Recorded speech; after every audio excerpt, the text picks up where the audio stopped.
Hey, in our last video, we found a power series representation for the function e to the x, basically through trickery and luck.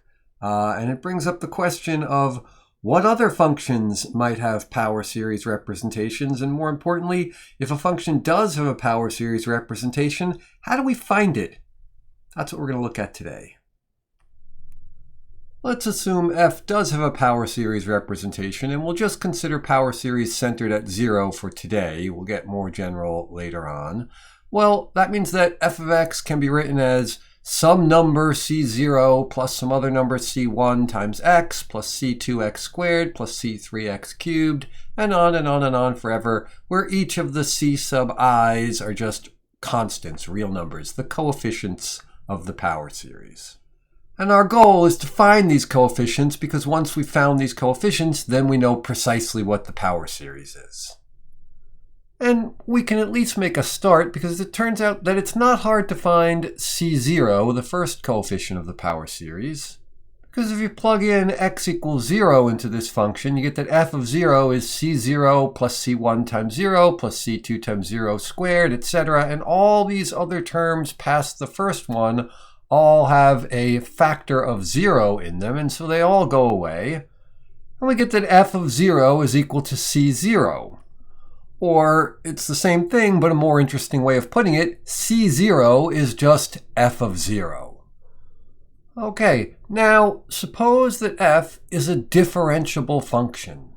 Then it's not hard to take the derivative of f term by term, and we get c1 plus 2 times c2 times x plus 3c3x squared plus 4c4x cubed, etc., and on and on and on forever.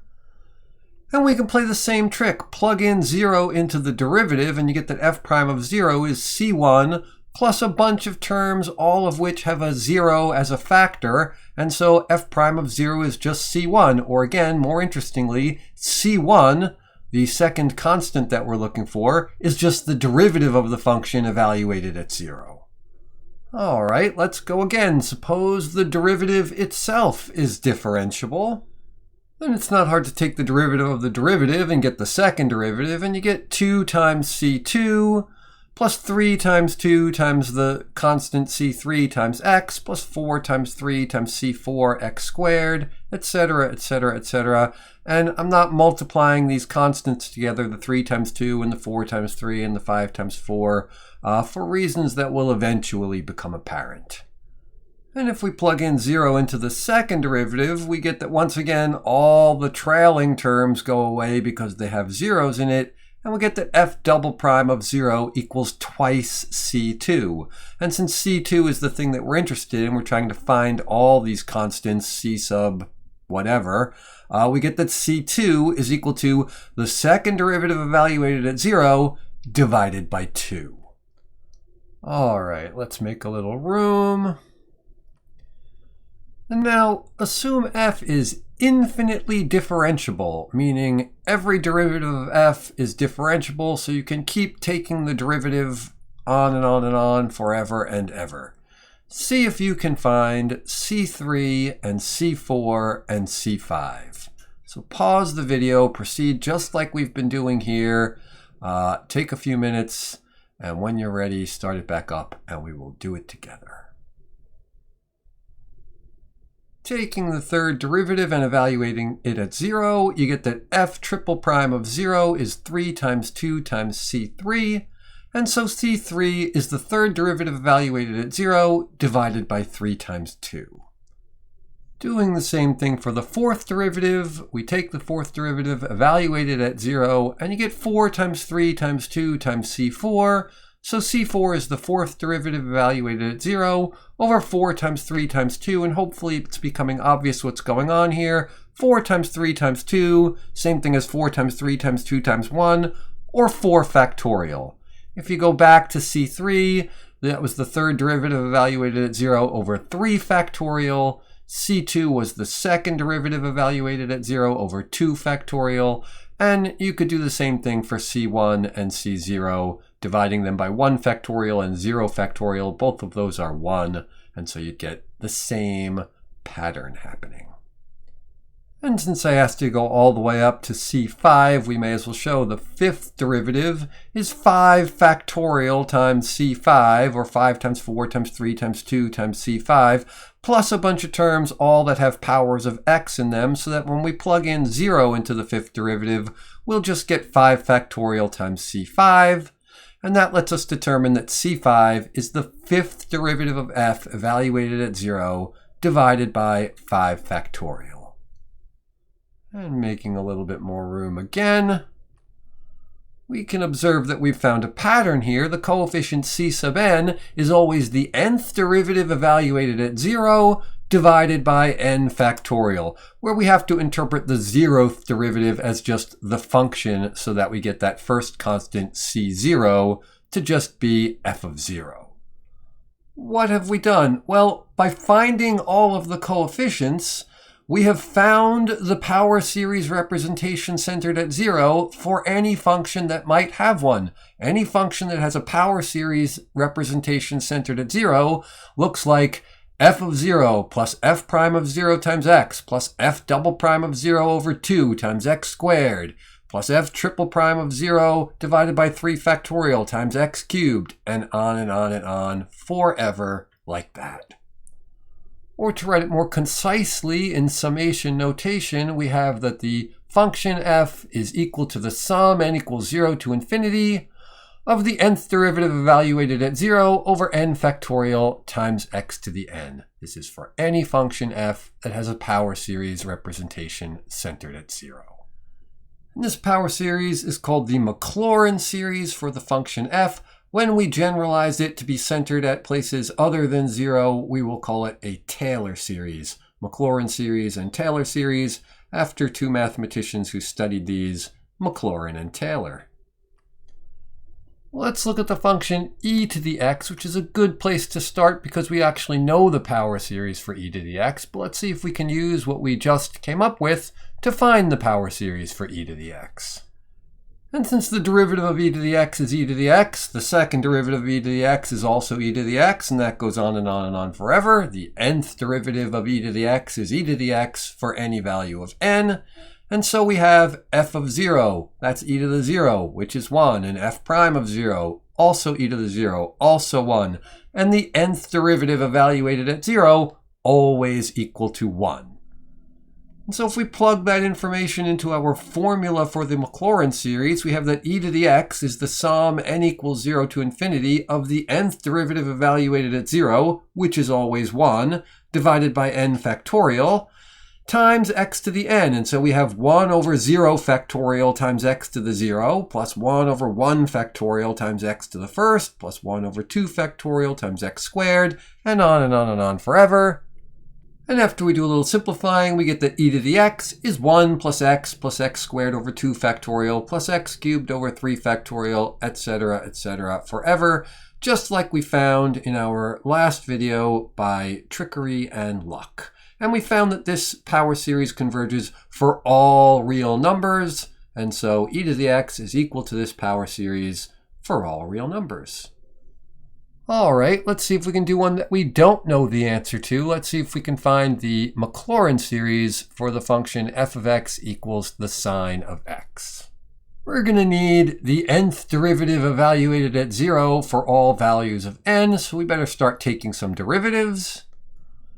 And the derivative of the sine is the cosine, and then the derivative of the cosine is the negative sine of x, and so then the third derivative, which is the derivative of the negative sine of x, is the negative cosine of x, making the fourth derivative, which is the derivative of the negative cosine of x, equal to the sine of x, and the derivative of the sine of x is the cosine of x, and you can see that it starts repeating again in this pattern.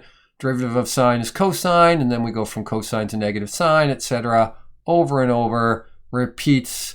Every fourth derivative is the same as the one before it. And we need to evaluate each of these at 0. Well, f of 0 is the sine of 0, which is just 0. F prime of 0 is the cosine of 0, which is just 1. F double prime of 0 is the negative sine of 0, which is 0. F triple prime of 0 is the negative cosine of 0, that's negative 1, and it just keeps on going like that. The sine of 0 is 0, the cosine of 0 is 1, etc., and you can see that these repeat as well.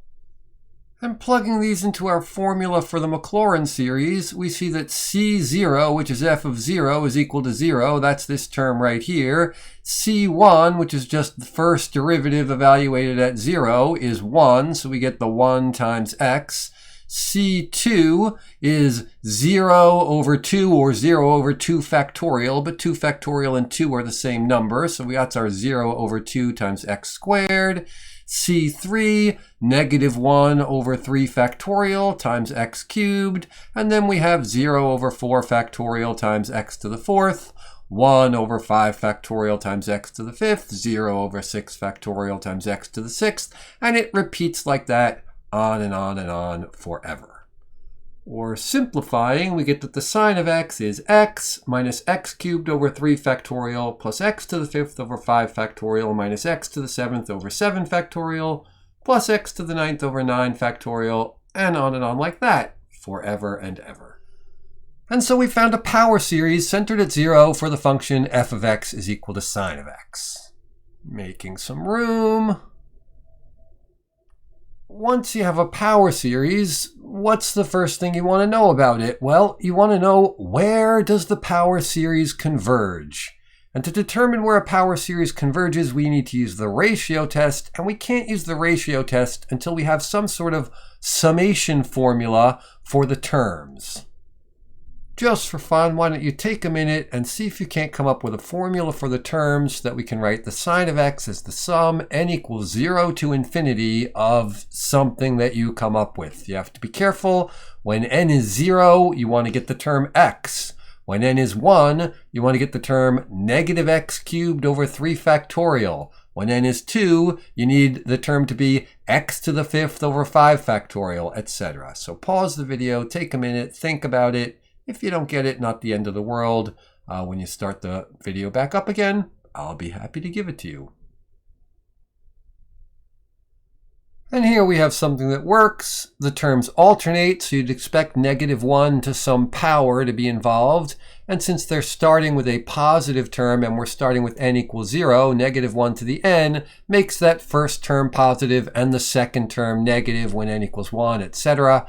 And when n is 0, the first term becomes x to the first over 1 factorial, and 1 factorial is 1, and so we just get x. Let's just check what happens when n is 1. We get negative 1 to the first, which is negative 1, times x cubed. 2 times 1 plus 1 is 3, so x cubed over 3 factorial, and that's our next term. And you can see that if you keep on going like this, we get exactly the series that we had above. And so now we're ready to find the interval of convergence of this power series. And to do that, we use the ratio test. We take the limit as n goes to infinity of the absolute value of the n plus 1th term. You have to be careful building that. It's x to the 2 times the quantity n plus 1 all over 2 times the quantity n plus 1 factorial, divided by the nth term, and that's multiplied by 2n plus 1 factorial over x to the 2n plus 1. And now we have a lot of simplifying to do. And the first step is to distribute and simplify those awkward 2 times the quantity n plus 1 terms. And so we get x to the 2n plus 3 over 2n plus 3 factorial times 2n plus 1 factorial over x to the 2n plus 1.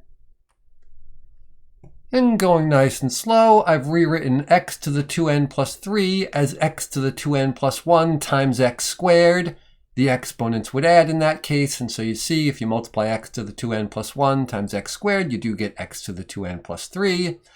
And I've rewritten 2n plus 3 factorial as 2n plus 3 times 2n plus 2 times 2n plus 1 factorial. And the point is that there's some cancellation that happens. In particular, these x to the 2n plus 1s cancel, and these 2n plus 1 factorials cancel. And we're left with the limit as n goes to infinity of x squared over 2n plus 3 times 2n plus 2. And as n goes to infinity, x stays x, so we can pull the x squared out. It's a constant as far as n is concerned. And now it's easy to take the limit. The limit as n goes to infinity of 1 over 2n plus 3 times 2n plus 2 is just 0. And so we're left with absolute value of x squared times 0, which is 0 for any value of x, and that is always less than 1. which is to say that this power series converges for all real numbers. Meaning, whatever real number you pick for x, the sine of x is equal to x minus x cubed over 3 factorial plus x to the 5th over 5 factorial minus x to the 7th over 7 factorial, and on and on and on forever. Okay, you try this one. We have a power series for the sine of x. See if you can find the Maclaurin series, the power series centered at 0, for the cosine of x. Pause the video, take as long as you like. When you're ready, start it back up. Well, it turns out that there's more than one way to do this. You certainly could have done it the hard way. You could have done it just the same way that we found the power series for the sine of x. You could have taken derivatives one after the other of the cosine, evaluated them at 0, and then come up with a power series. You'd then need a summation notation so that you could then figure out what the radius or the interval of convergence was for the cosine of x. That's the hard way, totally reasonable and excellent practice. So if you did it that way, good for you. It'll help you do similar problems in the future. But let's look at the easy way. We already have a power series for the sine of x. It's x minus x cubed over 3 factorial plus x to the 5th over 5 factorial, etc. We know that it converges for all real numbers, and we know something about operations that we can perform on power series. In particular, you can take the derivative of a power series by taking the derivative of each term in the power series. And the derivative of the sine is the cosine, so this immediately gives us a power series for the cosine of x. We can simplify it a little bit. 3 over 3 factorial is the same thing as 1 over 2 factorial, and 5 over 5 factorial, the 5's cancel, and it gives you 1 over 4 factorial, etc. And so we get that the cosine of x is 1 minus x squared over 2 factorial, plus x to the 4th over 4 factorial, minus x to the 6th over 6 factorial, and on like that forever. Even better, when we do it this simpler way, we automatically get that this power series converges for all real numbers. Because remember, we have this theorem that says you can take the derivative of a power series and the interval of convergence does not change except possibly at the endpoints. And there are no endpoints on the interval from negative infinity to infinity. And so here's a power series for the cosine of x that converges for all real numbers. And just for completeness, and in case you did it by taking derivatives and going through all the work, you would have needed a summation formula for the cosine of x. Here it is. The cosine of x is the sum, n equals 0 to infinity of negative 1 to the n times x to the 2n over 2n factorial. And if you plug in the values n equals 0, 1, 2, 3, etc., you'll see that you get exactly the terms in the series that we've described right here. And then just for practice and a little bit of review, let's start with, we know the power series for the cosine of x. How would we find the power series for the cosine of x cubed? Well, one way is we could start taking the derivatives of the cosine of x cubed. They would get nastier and nastier. It's a chain rule problem. And, after you do it the first time, you'd get 3x squared times the negative sine of x, or negative 3x squared sine of x. The derivative of that becomes not only a chain rule problem, but a product rule problem. And the derivatives get worse and worse. Or you can remember that you can take a power series and replace x with some continuous function of x. So much easier. You get that the cosine of x cubed is 1 minus x cubed all squared all over 2 plus x cubed to the 4th all over 4 factorial, etc. All that's left is to do a little simplifying. And now we have a power series for the cosine of x cubed. It's 1 minus x to the 6th over 2 plus x to the 12th over 4 factorial, etc. as written here. You try this one. Start with the power series sine of x equals x minus x cubed over 3 factorial plus x to the 5th over 5 factorial, etc. And see if you can come up with a power series for the sine of 2x. Pause the video, take a minute. When you're ready, start it back. All you have to do is replace each occurrence of x with the continuous function 2x. We should do a little bit of simplifying. but really not too much. I mean, it's certainly easy to know that 2 cubed is 8, and probably you know that 2 to the 5th is 32, and you might even be able to figure out, I'm sure you could, 2 to the 7th and 2 to the 9th. We could even simplify, 2 cubed over 3 factorial, where there's a 2 in the 3 factorial, and so those could cancel a little bit. But you lose the pattern if you do that. And so in some ways, it's a little bit worse to simplify the coefficients over much. And so this is good enough. And so we'll call it done. Okay, that was the Maclaurin series. Pretty cool stuff. There's a homework on it. Have some fun with it. See you in class. Bye.